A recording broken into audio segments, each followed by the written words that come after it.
This week on NCTV, we wrap up our 6-month segment about the men who our counties in the North Central television viewing area are named for. This week, we learn all about NathanielMacon.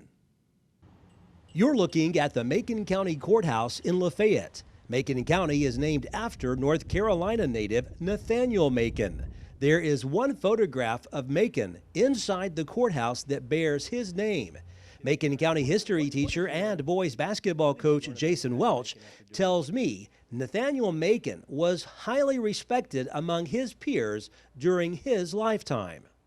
Super interesting. He was, 23, first time he was elected to office. He never campaigned for office. He's good friends with Thomas Jefferson, James Madison, future presidents, Andrew Jackson, James K. Polk, both from Tennessee, Buchanan. There's one other one that they actually took his ideas and used them later on. So this guy, he helped shape the policies of the United States. He was, he's born in North Carolina, Warren County, North Carolina. 23, he was fighting the American Revolution, and he got elected to office while he was fighting in the war, and reluctantly said, "Okay, I'll do it." But then he was in office from then on. And he said he never campaigned, never asked a man for his vote ever. And he was in office till 1835, from like 1781 to 1835. And it's really an interesting guy, the way he did things. And he actually was friends with Jefferson, and he was more Jefferson than Jefferson was, the Jeffersonian era there. He was all for small government. So he's against the Constitution when he came in. He was a pro-slavery guy, being from North Carolina. And just really neat stuff that I was like, wow, this is really neat. And this guy was invited to the Second Continental Congress, doesn't go. He says, no, I don't, all that politics and wrangling stuff, I don't want any part of it. And so he stayed home. And he's really just a guy that wanted to farm.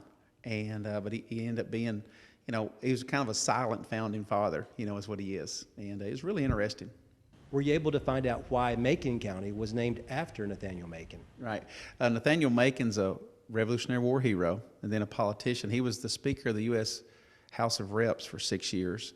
He was in the Senate, and he did lots of stuff, the War of 1812. He's involved in all that. So the guy was, the Revolutionary War and then politics. And, of course, we're not the only county named for Macon. There's one county in North Carolina named Macon now. The city where he grew up is Macon now. Illinois has a Macon County. Of course, Georgia has a Macon County.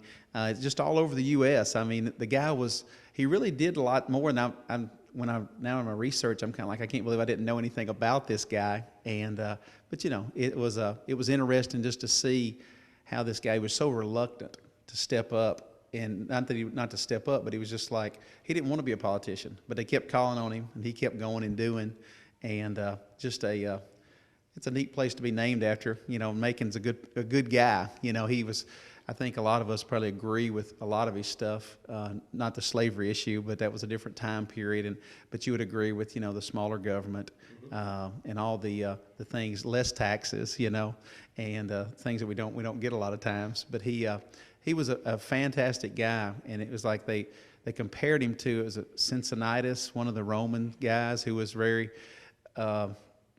didn't want to be a politician, but he was a politician. He never abused power. They said he never was close to spending all of his travel expense money. He always never used, most of them, I guess, were like maxing it out, everything they could get, and he never was close. So he was just a great citizen politician. I believe he was 78 or so when he passed away. Did you find out maybe the cause of death, anything like that? He retired from the Congress at 70, and then he presided over North Carolina's second Constitution there in 1835. But then just old age is what everything kind of said. It didn't say that he had any disease or anything, but he just up to the end he didn't sign the North Carolina Constitution, the one he presided over, because he wasn't in favor of it. So even at 75 years old, he still was like, I'm my own guy, I'm gonna do my own thing. And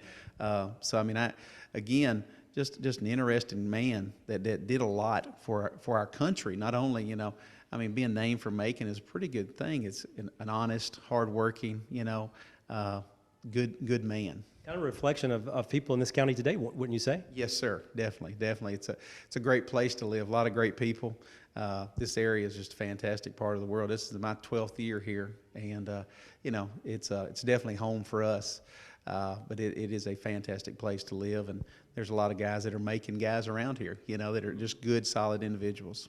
How much more about this man have you learned versus what you knew before you started doing the research? Sure, I have quadrupled what I know for sure. I knew very, very little. If somebody would have said, who's Macon named for, I would have said, well, it's named for Macon. I would have known NathanielMacon. So I think I went from, a 0 on my grade to like at least a 75. I could pass now. But he's just, a neat individual. When it was 1842 when we got the county, parts of Sumner County, parts of Smith County were cut off. And he'd have been dead, I guess, 5 years at that time, or 4 years. So it's kind of, they were probably, everybody that formed at that time was like, who could we name it after? Well, that NathanielMacon was a good guy. Let's name it after him. And so I'm sure some way that happened like that, where Macon County is named for NathanielMacon. You're the history teacher here at Macon County High School. Do you think maybe now, after learning about NathanielMacon, maybe you'd like to maybe share this information with your students?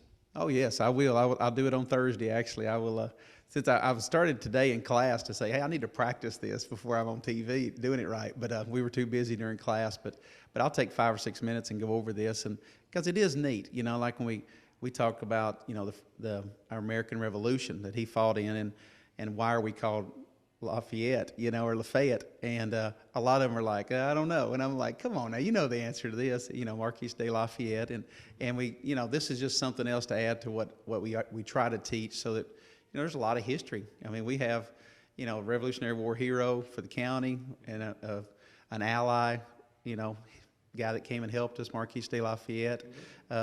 22 years old when he came to help. So these guys are young when they were Revolutionary War heroes, and it's a neat thing, and we will share it with the kids. Fun experience for you doing the research? Oh, yes, sir. Yes, sir. It was. It's nervous to get in front of the camera and do things, but it's rewarding to learn. You're like, oh, I know a little something now. So at least at the dinner table tonight, I can act like I know something when I tell my wife a story, and it won't be a made-up story. This is actually the truth. But yes, sir, learned a lot. NathanielMacon died in 1837, 5 years before officials named Macon County, Tennessee, in his honor.